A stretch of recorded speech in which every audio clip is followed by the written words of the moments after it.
de um jovem, muito jovem, que contrata Gisele Bündchen para fazer a campanha, a divulgação do seu banco de investimentos. Bacana, né? Além disso, qual que é a proposta desse banco de investimento? Captar recursos no mercado de criptomoedas para investir em projetos verdes.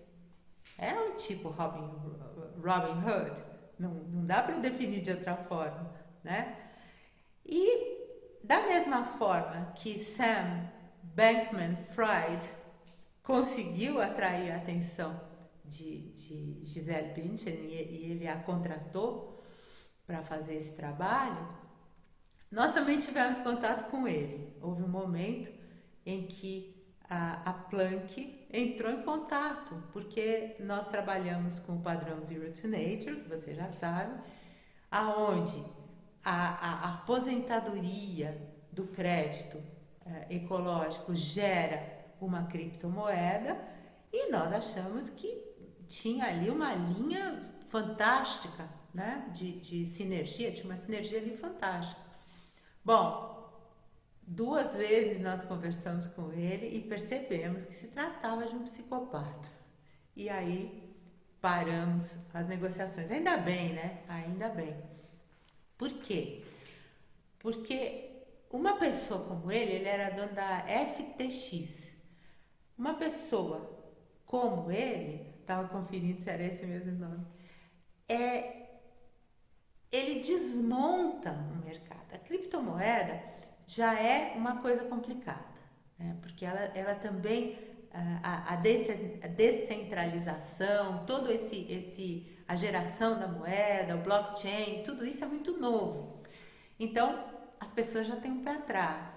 Quando você tem um rapazinho como esse, que ele é super jovem, você tem um rapazinho como esse, dando um golpe desse tamanho, compromete todo o mercado de criptomoedas. Da mesma forma, eu estou te contando isso, por quê? Porque além da nossa experiência pessoal, existe uma ligação direta com o RenovaBio. Quando você tem um programa de governo, que isso não existe. Isso eu nunca vi em nenhum lugar do planeta. Você ter um programa de governo que gera falsos créditos de carbono. Isso é só nosso. É Jabuticaba, Consórcio e RenovaBio. São coisas que só acontecem no Brasil. Mas o que eu quero dizer, quando você tem esquemas fraudulentos, quando você cria essas falsas, você cria esses falsos arcabouços, você vai prejudicar quem está trabalhando seriamente. Você vai prejudicar as empresas que fazem as coisas direitinho, que procuram fundamentar tudo o que fazem, que é a maioria, tá? É a maioria. A maioria trabalha direito. É que quando você tem esse tipo de escândalo, isso fica na tua cabeça por anos, né? E sempre quando você vai comprar uma criptomoeda agora, você vai pensar no Sam Bankman-Fried. Você vai pensar nele.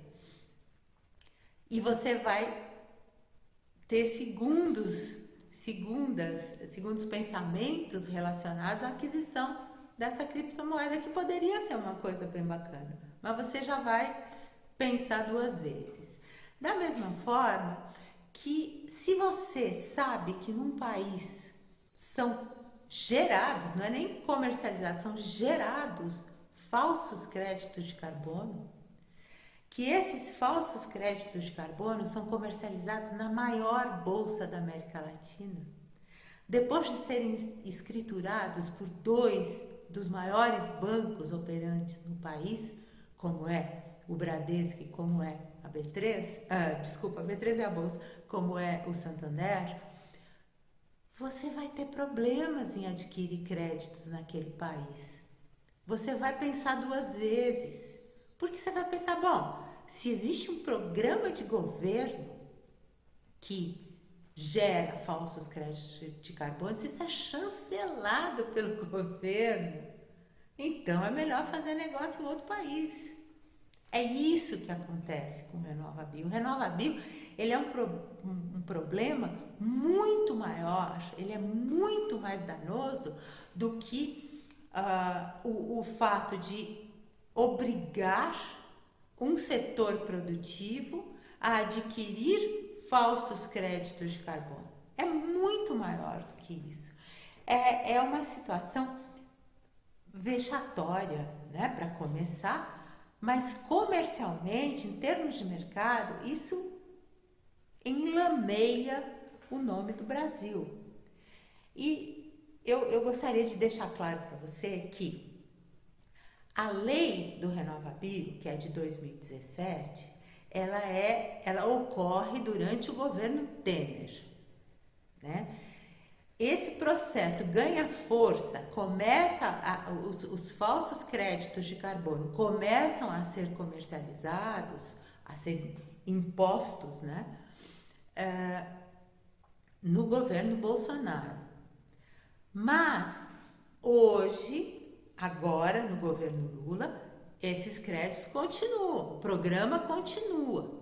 Ninguém está falando sobre o assunto, existe um baita de um elefante no meio da sala e ninguém está falando sobre ele, mas as metas devem ser cumpridas em setembro. E você tem as metas sendo cumpridas em setembro relacionadas ao ano passado e você tem as metas relacionadas a este ano a serem cumpridas em março. Então não adianta a ANP reduzir as metas e vai reduzir ainda mais as metas. Não é esse o caminho. Esse programa tem que ser eliminado. Essa lei é inconstitucional, porque ela traz em seu bojo 3 crimes: falsidade ideológica, estelionato e reserva de mercado.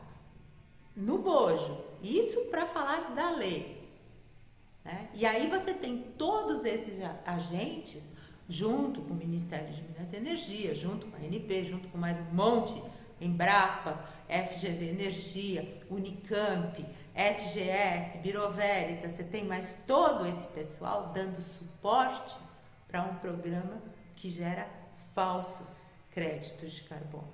Então, os exemplos que eu dei para você até agora, que eu falei para você do Carlo Ponzi, falei para você do Bernie Madoff, falei para você da Elizabeth Holmes e agora, nesse episódio, nós falamos sobre o Sam Bankman-Fried. Eu estou querendo mostrar para você que é sim possível escândalos desse tamanho, que é sim possível que psicopatas, que eles consigam engendrar situações e trazer para elas um monte de gente. Agora, o que não é possível, porque está acontecendo, mas o que não é aceitável é você ter o setor sucroalcooleiro brasileiro criando esse falso crédito de carbono, que é o CBio, com o suporte de todas essas instituições. Isso não é um caso de psicopatia. Isso é um caso, como eu disse já anteriormente, de corruptor e corruptos. Essa é a definição do que nós estamos vivendo agora no Brasil com o RenovaBio.